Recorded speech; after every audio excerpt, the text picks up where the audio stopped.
All India Radio presents Morning News.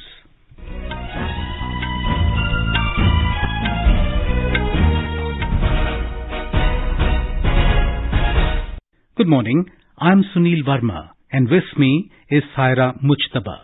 The headlines.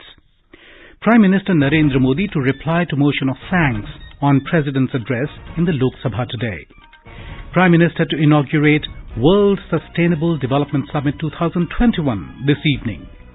Massive search and rescue operations underway in Uttarakhand.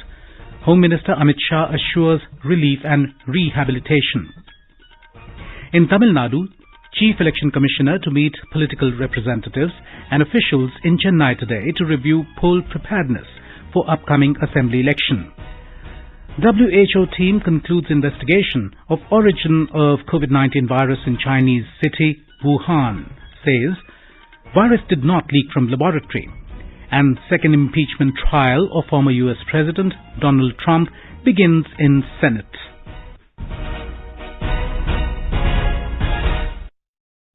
As the nation fights the COVID-19 pandemic, we begin with a message of precaution to stay safe and protected by following these three simple steps. Wear a face mask, maintain 2 gaz ki duri for social distancing, and focus on hand and face hygiene. And now the news in detail. Prime Minister Narendra Modi is likely to reply to the motion of thanks to the President's address in the Lok Sabha today. After a week-long disruption of Lok Sabha over the farms laws issues and farmers' agitations, yesterday Lok Sabha resumed discussion on motion of thanks to the President's address. Participating in the discussion, Minister of State for Agriculture and Farmer Welfare, Kailash Chaudhary, said the government, under the leadership of Prime Minister Narendra Modi, took the right decision at the right time, resulting in effective containment of COVID-19. He said the government has taken several steps to boost the farming sector in the country. Earlier, National Conference leader Dr. Farooq Abdullah said the government must ensure speedy vaccination of COVID-19 for all people. He also urged the government to set aside differences and find solutions to farmers' issues. Akhilesh Yadav of Samajwadi Party said farmers of the country do not get MSP for their produce. He said farmers would not be in Delhi's borders if they had received MSP. TMC leader Shugata Roy demanded that the government should repeal the farm laws as farmers are unhappy with the new laws. Rita Bahuguna Joshi of BJP said the new farm laws will benefit the farmers. BSP leader Kumar Danish Ali said government's attitude towards the farmers is not appropriate and government should avoid confrontation with farmers. Harsimrat Kaur Badal of Shiromani Akali Dal said the government brought farms laws without having consultations with the farmers. She said farmers are peacefully protesting for their legitimate demands, but the government is not paying heed to their demands. Referring to the incidents that happened on the 26th of January at the Red Fort during the farmers' agitation, BJP member Meenakshi Lekhi said a few elements are trying to tarnish the global image of India. Accusing the opposition parties, she said a hybrid war is going on in the country and a panic situation has been created by triggering provocation at various levels. Asaduddin Owaisi of AIMIM raised the issue of Chinese aggression on the country's border, saying that China is increasing capacity and building infrastructure in the border areas. AAP MP Bhagwant Maan said farmers' agitation has become a national movement and it is not restricted to Punjab alone. Karti Chidambaram of Congress said that the President in his address did not talk about the great public concerns. The government is not considering any proposal for dual citizenship in the country. In a written reply in the Lok Sabha, Minister of State for Ministry of Home Affairs Nityanand Rai said that a total of 136,441 people gave up Indian citizenship and took citizenship of other countries. He added that more than 6,76,000 people gave up Indian citizenship during the period 2015 to 2019. Mr. Rai also said that more than 36,99,000 foreigners registered as overseas citizenship of India card holders in the past 15 years. He added that a total of 1,91,609 foreigners were registered as OCI card holders last year. The Consumer Affairs, Food and Public Distribution Ministry said that retail food inflation has declined in the country. In a written reply in the Lok Sabha, Consumer Affairs, Food and Public Distribution Minister Piyush Goyal said that retail food inflation has declined to 3.41% in December 2020 in comparison to 11.73% in April 2020 as per the Consumer Food Price Index. In another reply, Mr. Goyal said the government has also approved an action plan for construction of steel silos in the country for a capacity of 100 lakh metric tons in PPP mode for modernizing storage infrastructure and improving the shelf life of stored food grains. He added that steel silos of 8.25 lakh metric tons capacity have been created in the country. Prime Minister Narendra Modi will inaugurate the World Sustainable Development Summit 2021 at 6:30 p.m. today via video conferencing. The theme of the summit is Redefining Our Common Future, Safe and Secure Environment for All. More from our Delhi correspondent. The 20th edition of the Energy and Resources Institute STERI flagship event, the World Sustainable Development Summit, will be held online till 12th of this month. The summit will bring together a wide number of governments, business leaders, academicians, climate scientists, youth and the civil society in the fight against climate change. Energy and industry transition, adaptation and resilience, nature-based solutions, climate finance, circular economy, clean oceans and air pollution are amongst the range of topics which will be discussed during the summit. Ministry of Environment, Forests and Climate Change, Ministry of New and Renewable Energy and Ministry of Earth Sciences are key partners of the summit. Anand Kumar, AIR News, Delhi. The President of Guyana, Dr. Mohamed Irfan Ali, Prime Minister of Papua New Guinea, James Marape, Speaker of the People's Majlis of Maldives, Mohammed Nasheed, Deputy Secretary General, United Nations, Amina J. Mohammed, and Union Minister of Environment, Forest and Climate Change, Prakash Javadekar, will be present on the occasion. In Uttarakhand, rescue and search operations continued relentlessly even during the night yesterday. 32 bodies have been recovered so far and 174 people are still reported missing. More from our Dehradun correspondent. The rescue operation is underway on a war footing. A path is being made in the tunnel where 25 to 35 people are feared to be trapped. Officials say that as the rescue teams are clearing the slush and proceeding ahead in the tunnel, more slush and water is coming to them, making the whole process slow and difficult. Indian Navy diver team and marine commandos are also engaged in rescue operation. The district administration rescued 126 stranded people of Niti Valley by helicopter yesterday. According to information received from the District Disaster Control Room, Chamoli, the bodies of 9 other missing people were recovered from different places along the river side yesterday. Searching squads are searching in several places along the Alaknanda river bank. The district administration has also set up an inquiry center at Tapovan to get information about the missing people. Raghavesh Pandey, AIR News, Dehradun.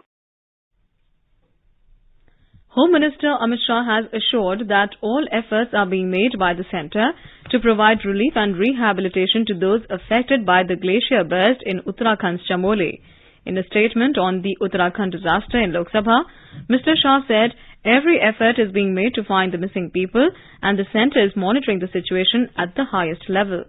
घटना के बाद से ही लगातार राहत और बचाव कार्य जारी है। टनल में फंसे हुए लोगों को बाहर निकालने के लिए रात भर के अथक प्रयास के बाद आर्मी द्वारा टनल के मुंह पर पड़े मलबे को साफ कर लिया गया है। हमारे लोग काफी अंदर तक पहुंच चुके हैं।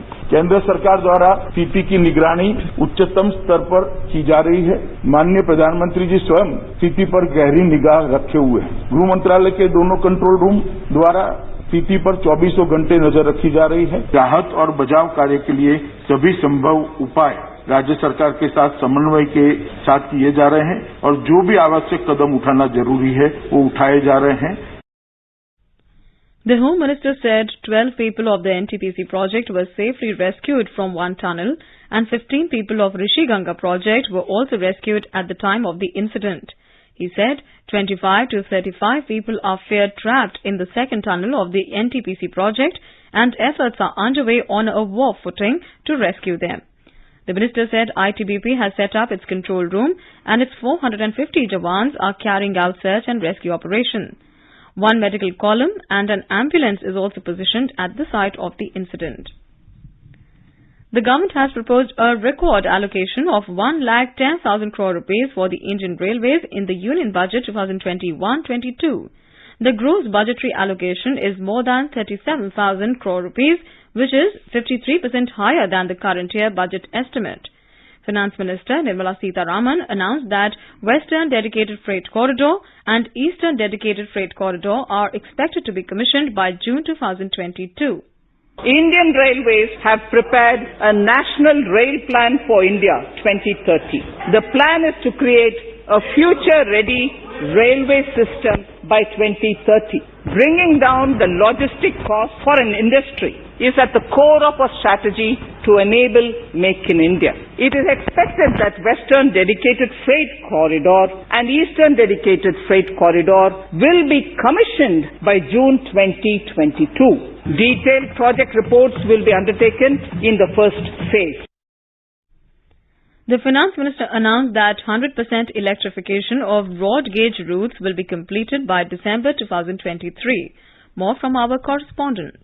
The thrust of Annual Plan 2021-2022 is on infrastructure development, throughput enhancement, development of terminal facilities, augmentation of speed of trains, signaling systems, improvement of passenger amenities and safety works of road over bridges. National projects of Jammu and Kashmir, Himachal Pradesh, Uttarakhand and Northeastern region have been allocated highest ever outlay of 12,985 crore rupees for the next financial year. This is 72% more in comparison to current financial year. The budget has also proposed introduction of the aesthetically designed Vista Dome LHB coach on tourist routes to give a better travel experience to passengers. This system minimized the possibility of train collision due to human error. With Dipendra Kumar, Suparna Sekia, AIR News, Delhi. More than 187 lakh Kisan credit cards with credit limit of 1,76,000 crore rupees have been sanctioned to farmers across the country during the last 1 year. A special drive to cover farmers under Kisan credit card is going on since February 2020. Minister of State for Finance and Corporate Affairs Anurag Singh Thakur said this in a written reply to a question in Rajya Sabha yesterday. In order to ensure that all the eligible farmers are provided with hassle-free and timely credit for their agricultural operations, the government had introduced the Kisan Credit Card Scheme to enable the farmers to purchase agricultural inputs such as seeds, fertilizers and pesticides. The Ministry of Agriculture has said that the government has launched a new central sector scheme titled Formation and Promotion of 10,000 Farmer Produce Organizations, FPOs.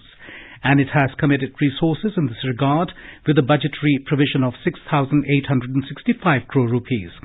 The ministry in a statement said that FPOs are to be developed in produce clusters wherein agricultural and horticultural produces are grown for leveraging economies of scale and improving market access for members.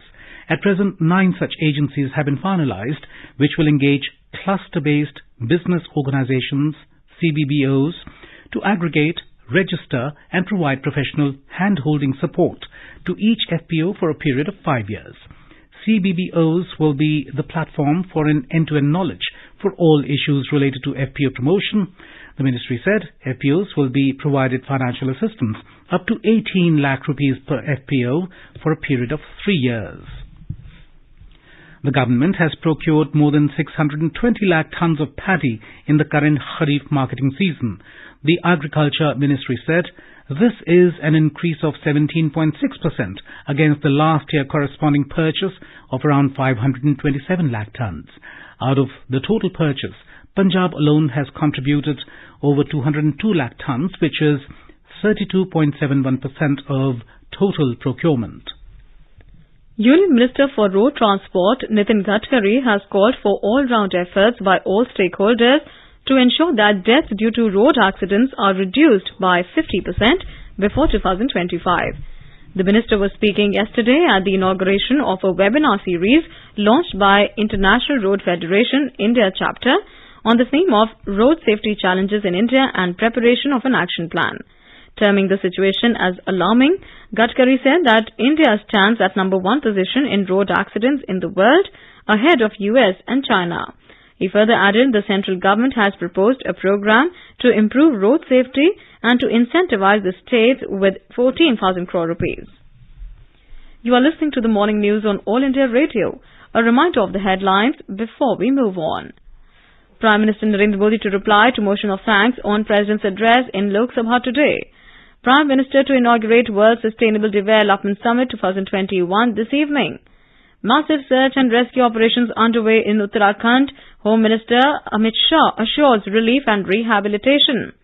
In Tamil Nadu, Chief Election Commissioner to meet political representatives and officials in Chennai today to review poll preparedness for upcoming assembly elections. WHO team concludes investigation of origin of COVID-19 virus in the Chinese city of Wuhan, says virus did not leak from laboratory. And second impeachment trial of former US President Donald Trump begins in Senate. This is All India Radio giving you the news. For quick news updates round the clock, follow us on Twitter at AIR News Alerts. The full Election Commission will review the poll preparedness of Tamil Nadu Assembly elections in Chennai today. Chief Election Commissioner Sunil Arora and Election Commissioners Sushil Chandra, Rajiv Kumar and Secretary General Umesh Sinha are scheduled for a two-day visit beginning today. More from our Chennai correspondent. Election Commission officials will meet the representatives of political parties, police officials and district electoral officials and district superintendents of police to review the ongoing preparations. According to Chief Electoral Officer Satyabrata Sahu, due to COVID-19 restrictions, the number of polling booths will be increased and other arrangements for the poll will be discussed. Already the Commission has notified returning and assistant returning officers for the election last month itself. The delegation also had a virtual meeting with district election officers and police officials last December. Tomorrow, the Election Commission officials will be meeting with the Chief Secretary and secretaries of other departments and officials, after which there will be a press conference on the highlights of the review meetings. Joy, AIR News, Chennai. The Union Health Ministry has said that over 63,10,000 beneficiaries have received COVID-19 vaccines so far since the launch of the vaccination drive on the 16th of January this year. Addressing media in New Delhi, Health Secretary Rajesh Bhushan said that these beneficiaries include healthcare workers and frontline workers who were administered first dose of COVID-19 vaccines. He also informed administering of second dose to the beneficiaries will start from 13th of February. 63 lakh से ज्यादा लाभान्वितों को vaccine की doses दी जा चुकी हैं। जब हम कहते हैं कि 63 लाख से ज्यादा लाभान्वित, तो इसका अर्थ है कि ये वो हेल्थ केयर वर्कर्स हैं और फ्रंटलाइन वर्कर्स हैं। 63,10,194 जिनको की पहला डोज वैक्सीन का दिया गया है। दूसरा डोज हम 13 फरवरी से देना प्रारंभ करेंगे। The Health Secretary said India is the fastest country to reach 6 million vaccination in just 24 days, while the USA took 26 days and the UK took 46 days to reach this level. Mr. Bhushan said that 12 states and UTs have vaccinated more than 65% of the registered healthcare workers. He said the active cases of COVID-19 are continuously declining and have come down to below 1.5 lakhs. The Health Secretary added that 15 states and union territories have reported no new deaths in the past 24 hours, while 7 states and UTs reported no new deaths in the last 3 weeks. And now a COVID update from different parts of the country. A total of 100 new confirmed cases of coronavirus infections were reported in Delhi in the last 24 hours, taking the total number of cases to over 6,36,000. The Delhi government said that more than 6,24,000 people have been cured so far. However, no new fatalities were recorded in the last 24 hours. At present, there are 1,052 active cases in the national capital. Gujarat recorded 234 new COVID-19 cases in the last 24 hours. According to the State Health Department, the recovery rate has reached 97.56%. AIR Ahmedabad correspondent reports that more than 56,000 persons were vaccinated for COVID-19 yesterday. According to the State Health Department, 56,332 persons have been vaccinated yesterday through 974 vaccination centers across the state. Total 6,60,516 persons have received vaccine against the COVID-19 in the state till date. Meanwhile, 2,57,473 patients have been recovered from the COVID-19, out of which 353 patients have been recovered during the last 24 hours. At present, total active cases in the state are 2,040. out of which 24 patients are on ventilator. Maximum 70 new cases reported from Vadodara, while Ahmedabad recorded 43 new cases. Yogesh Pandya, AIR News, Ahmedabad. In Maharashtra, a total of 5,36,197 people were vaccinated for COVID-19. Till date, 4,81,607 health workers and 54,590 frontline workers have been vaccinated. According to an official statement yesterday, 515 sessions of vaccinations were organized in which 23,721 people were vaccinated, out of which 153 beneficiaries received co-vaccine. Maharashtra Health Minister Rajesh Tope said that in the third phase, people above the age of 50 and those under 50 with comorbidities will be vaccinated. He said the registration process for the same is likely to begin from March the 1st. Odisha has vaccinated about 3.5 lakh beneficiaries against COVID-19 so far. The state has vaccinated a total of 26,529 healthcare and frontline workers yesterday alone. Meanwhile, COVID-19 active caseload of the state has gone down to about 700. More from our Bhubaneswar correspondent. Out of the total beneficiaries who took the vaccine jab yesterday, more than 21,000 were frontline workers as against about 5,000 healthcare workers. Similarly, out of the 256 session sites conducted yesterday, as many as 195 were devoted to the vaccination of the frontline workers only. The state has targeted to administer vaccine shots to about 3.38 lakh healthcare workers and 1.92 lakh frontline workers enlisted for the priority phase of the nationwide vaccination drive. Girish Chandra Das, AIR News, Bhubaneswar. The World Health Organization team of experts investigating the origin of novel coronavirus SARS-CoV-2 in Wuhan said that the virus most probably got transmitted to humans via an intermediary species. Dr. Peter Ben Embarek, head of the WHO-led team, told their assessment to the press that initial findings suggest that the interaction to humans through an intermediary host species is the most likely pathway and one way that will require more studies and more specific targeted research. As the team was wrapping up a nearly 1 month-long visit to Wuhan, he said its investigation had uncovered new information but had not dramatically changed the picture of the outbreak.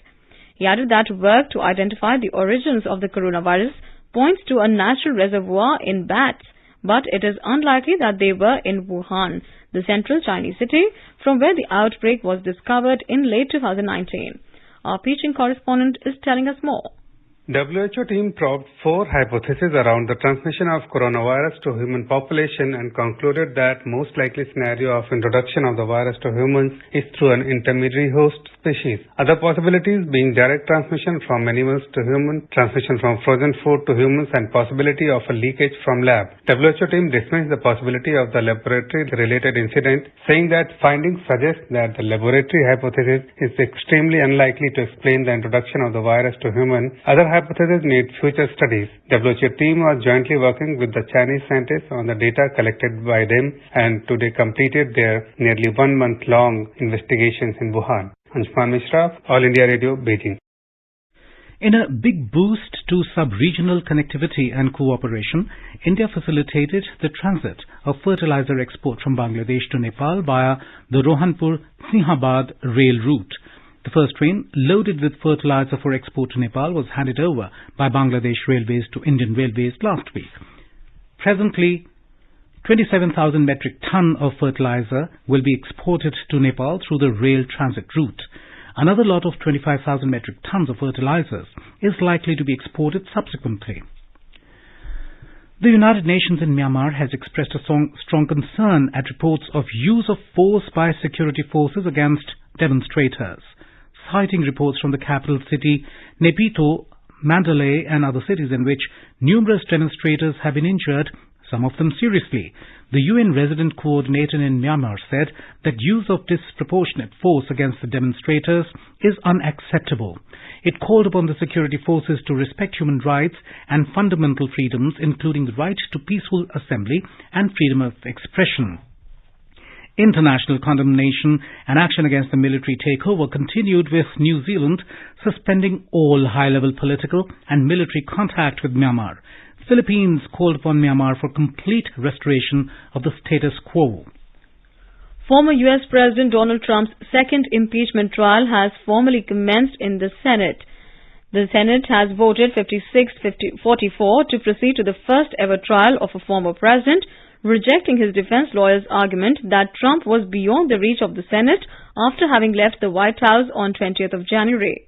Democrats hope to disqualify Trump from holding public office ever again, and last night's outcome suggested they face odds. Only 6 Republican senators joined the Democrats to vote in favor of allowing the trial to take place, far short of the 17 needed to secure a conviction. And an Australian Open tennis tournament, Rafael Nadal's chase for a record-breaking 21st Grand Slam title is off to a good start. The world number 2 defeated Serbian Laslo Djere 6-3, 6-4, 6-1 to reach the second round. In today's fixture, Serena Williams continues her quest for a record 24th Grand Slam singles title when she plays her second round match against Nina Stojanovic of Serbia. 8-time Australian Open winner Novak Djokovic plays Frances Tiafoe in what could be an early test for the defending champion. US Open champion Dominic Thiem takes on Dominik Kiefer in the second round, while Denis Shapovalov, who had a tough 5-set win over Yannick Sinner in an enthralling 5-setter between future stars, is up against Australian qualifier Bernard Tomic. Maharashtra's former CM and leader of opposition, Devendra Fadnavis, has thanked Prime Minister Narendra Modi for waiving off custom duty and other charges for importing life-saving medicines for a 5-month-old girl. On 1st February, he had requested the PM to exempt custom and various duties for importing various medicines to save the life of 5-month-old child Tira Kamath from Mumbai. And now an overview of today's newspapers. The top news in all dailies is the ongoing rescue operation in Uttarakhand. Hardening sludge impedes rescue bids, writes the Pioneer. The paper quotes scientists as opining that weakened rock mass collapse was the likely cause of flash floods. Trapped workers up against hypothermia, dripping oxygen, headlines the Times of India. Hindustan Times quotes survivors as saying that they took turns to sit on excavator and hung from rods to keep warm. The Asian Age reports in a box item that safety audit has been ordered for all infra projects in hills.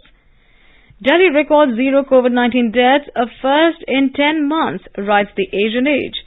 The Statesman reports that there has been no COVID deaths in 7 union territories and states in the last 3 weeks. Under the headline, Army raises a specialist unit to sniff out COVID-19. The Hindu shows a photograph of dogs trained to detect the viral infection. And finally, many dailies have carried photographs of an emotional Prime Minister and the outgoing leader of opposition, Ghulam Nabi Azad, on their front pages. Modi wells up at emotional Rajya Sabha farewell to Ghulam Nabi Azad, writes Hindustan Times. And now, before we end the bulletin, the headlines once again.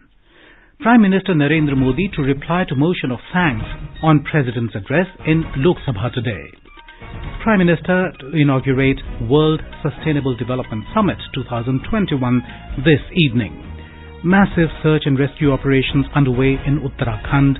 Home Minister Amit Shah assures relief and rehabilitation. In Tamil Nadu, Chief Election Commissioner to meet political representatives and officials in Chennai today to review poll preparedness for upcoming assembly election. WHO team concludes investigation of origin of COVID-19 virus in Chinese city Wuhan. Says virus did not leak from laboratory. And second impeachment trial of former US President Donald Trump begins in Senate. For details of these stories and more, log on to our website www.newsonair.com and News on AIR app. And with that, we end the morning news. Have a nice day.